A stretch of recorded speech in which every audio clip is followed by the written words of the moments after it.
এবার বাংলাদেশি পেসারকে নিয়ে কাড়াকাড়ি শুরু করেছে ভারত ও পাকিস্তান। টাইগার পেসার তাসকিন আহমেদকে দলে নিতে আইপিএলে পাশাপাশি লড়াই করছে পাকিস্তান সুপার লিগের একাধিক ফ্র্যাঞ্চাইজি।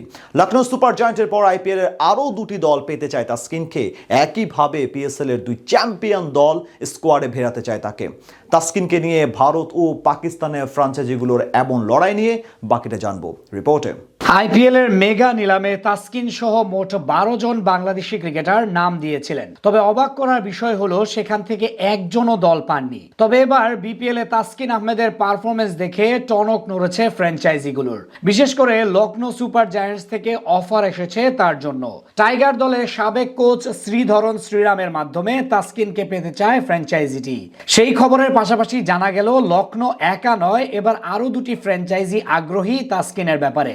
এদিকে ইন্ডিয়ান প্রিমিয়ার লিগের পাশাপাশি পাকিস্তান থেকেও অফার আসতে যাচ্ছে তাসকিনের জন্য। পিএসএল এর দুটি দল এরই মধ্যে নিজেদের মধ্যে টানাটানি শুরু করে দিয়েছে এই স্পিডস্টারকে স্কোয়াডে পেতে।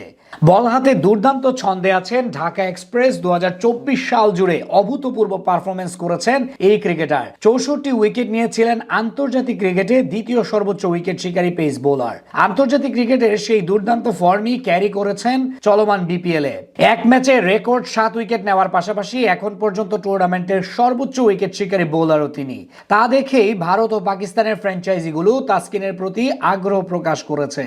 তাসকিন আহমেদ বর্তমানে খেলছেন দুর্বার রাজশাহীর হয়ে, যেখানে দলটির কোচ পাকিস্তানের সাবেক ক্রিকেটার ইজাজ আহমেদ। তিনি আবার কাজ করেছেন পিএসএল এর দুইবারের চ্যাম্পিয়ন লাহোর কালান্দার্সের সাথে। দ্য ডেইলি সানের এক প্রতিবেদনের বরাতে জানা যায় তিনি তাসকিনকে পিএসএল এও নিজ দলে পেতে চান। এই নিয়ে কোচ বলেন, আমি লাহোর কালান্দার্সকে তার ব্যাপারে সুপারিশ করেছি, তারা ওকে পছন্দ করে, বিপিএলও দেখেছে। আশা করছি ওই দলে খেলবে, পিএসএল তাকে আরো অভিজ্ঞ করে তুলবে। এদিকে লাহোর কালান্দার্সের পাশাপাশি আরো একটি দল আগ্রহী তাসকিনের ব্যাপারে, সেই কথা অবশ্য তিনি নিজেই স্বীকার করেছেন।